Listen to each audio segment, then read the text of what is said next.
20 minutes into this video. Like, I've literally recorded 20 minutes and we're still not at the day. I'm putting on makeup, getting ready. Okay, listen. That will have to do to make the potatoes and the cinnamon rolls. Let's start on the potatoes. I can't juggle. That's how I juggle. Just gonna rinse these guys and then pop them in the microwave. I'm gonna have to start doing the filling for the Cinnabon too, so we start with 1/4 cup of melted butter, so I'm gonna just let this melt for a bit. 1/2 cup of brown sugar, tablespoon of cinnamon, 1/2 tablespoon of salt. My sister's husband doesn't eat cinnamon, so we're gonna make him a caramel one.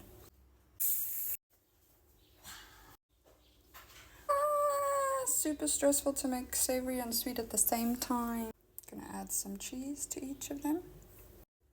Bacon.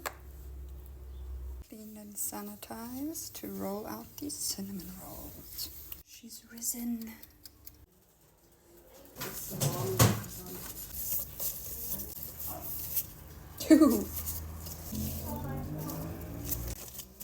These are going to be rolled out to about 30 centimeters by 35 centimeters. As long as you can get like 6 strips of like 2 inches, you should be good.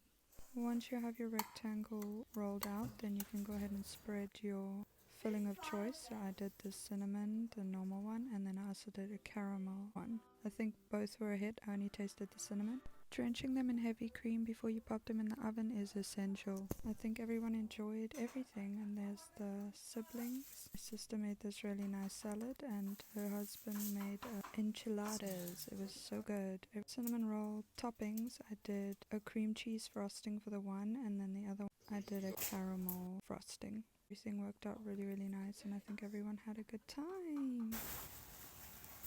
That was a lot. But everyone enjoyed, so hope you did too. Bye!